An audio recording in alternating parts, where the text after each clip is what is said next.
Sementara kami berbincang sama ada mahu berpatah balik ataupun cuba mencari jalan lain, mata saya tiba-tiba terpandang ke arah sebatang pokok besar yang berdiri tidak jauh dari tebing sungai. Di bawah pokok itu berdiri seorang lelaki tua yang langsung tidak kami sedari sebelum ini. Dia memakai baju Melayu lama berwarna kelabu pudar, lengkap dengan kain samping lusuh, seolah-olah datang dari zaman yang sangat lama. Dia hanya berdiri tegak tanpa bergerak sedikit pun, memandang tepat ke arah kereta kami. Saya terus menepuk bahu abang sambil menunjukkan ke arah lelaki itu. Apabila semua orang memandang, wajah masing-masing terus berubah. Lelaki itu masih berada di situ, tidak berganjak walau seinci. Ayah membuka sedikit tingkap kereta, lalu melaungkan suara. "Pak Cik, tumpang tanya jalan boleh?" Namun tiada jawapan. Lelaki itu hanya mengangkat tangan kanannya perlahan-lahan, lalu menunjuk ke arah kiri, ke satu laluan kecil yang hampir tertutup oleh semak samun.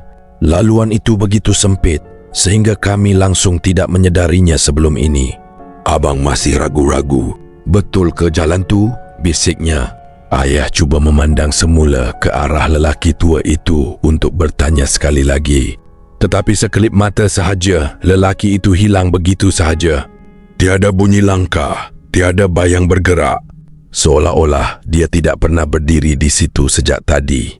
Kami semua saling berpandangan tanpa berkata apa-apa. Bulu roma saya berdiri sendiri, walaupun rasa takut semakin kuat.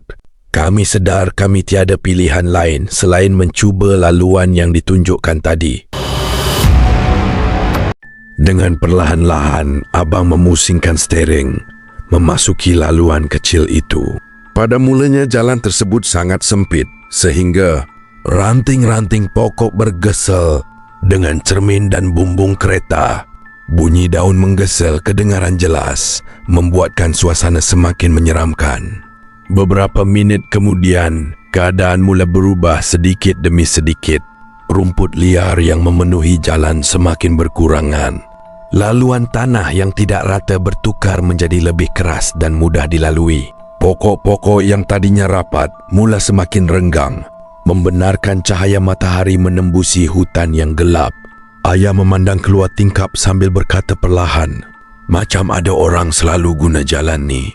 Kami semua masih diam. Tiada siapa berani bersuara banyak kerana takut kehilangan arah sekali lagi. Tidak lama kemudian, kami terdengar bunyi enjin motosikal dari kejauhan.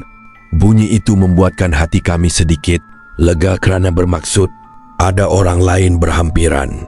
Beberapa saat selepas itu, kami ternampak jalan raya utama yang sibuk dengan kenderaan lalu lalang.